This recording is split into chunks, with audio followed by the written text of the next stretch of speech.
du temps avant de te trouver une job? Ouais, ça a été très long. En fait, ça a pris un bon mois et demi. J'ai passé plusieurs entrevues. J'ai envoyé des paquets de CV. J'avais été d'abord engagée pour être gérante au Heads Up, qui est juste à côté de la rue ici. C'est une espèce de mélange entre un Subway et un Ashton, là, pour vous donner une idée d'un peu ce que ça peut avoir l'air. Puis finalement, après 2 jours de training, j'ai fait « ta merde! »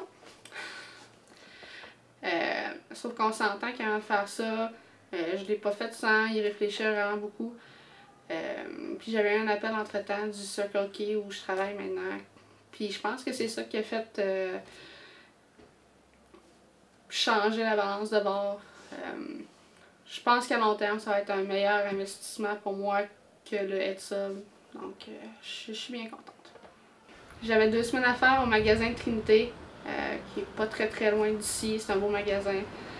Du monde assez sympathique. Il se passe des choses un petit peu bizarres par contre. Le 22 août dernier, pendant la nuit, il y a un gars qui a décidé qu'il s'introduisait dans le dépanneur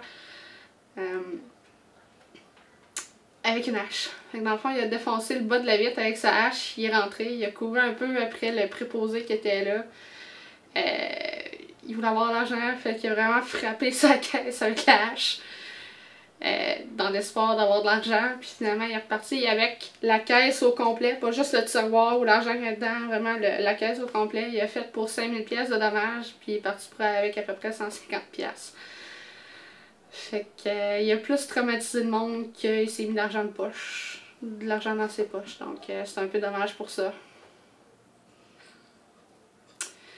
Mais vous serez content de savoir que je serai plus là. J'ai été seule chez Diac cette semaine. Puis tu vas faire quoi chez Diac? Je vais essayer d'en remettre le magasin sur pied. La gérante est partie il y a 1 an, puis depuis 1 an, ça a vraiment beaucoup chuté. Donc, on va essayer d'en remettre le dépanneur sur pied. Techniquement, l'été prochain, il va y avoir des grosses rénovations. Ils parlent de peut-être ajouter un Subway ou un Quiznos ou d'autres choses avec. Il y a de quoi faire dans ce dépanneur-là. Puis, je pense que ça va être un défi assez intéressant de remettre ça sur pied. Ce qui est bien, c'est que comme Circle K est assez gros, mais ça va me permettre de monter les échelons éventuellement, puis d'avoir un meilleur travail et un meilleur salaire. Ouais, c'est une belle ville, c'est super relax. La ville est pas trop grosse, pas beaucoup de trafic. Non, c'est génial. Je dois dire que je préférais l'appart à Québec, moi aussi. L'appart ici est plus petit, mais faut pas se le cacher, on est venu visiter la fin de semaine avant, presque le déménagement, pour se trouver un appartement. On essayait de le trouver en ligne, puis finalement on est descendu ici pour visiter un appartement. Sur le coup, on n'a pas été impressionnés, mais on manquait de temps aussi. Mais la location est super bien, là. Je peux aller au travail à pied, puis on est proche de tout à pied aussi. Mais oui, l'appartement est un peu bizarre. Il est un peu croche. Il n'y a pas de prise de téléphone. Les lumières sont placées à des endroits bizarres. Et il n'y en a pas dans le salon. Il n'y en a pas dans le salon. Et on est placé sous un corridor de l'aéroport qui se trouve à être un petit peu plus à l'est.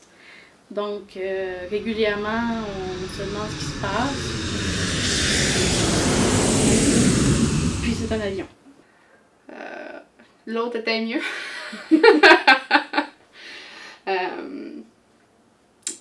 Ben, au moins on a un toit sur la tête. Je te dis pas que c'est l'appart de mes rêves, mais en attendant qu'on s'achète une maison, je pense que ça peut être vraiment à faire la job, là. Je veux dire, faut faire avec ce qu'on a, là.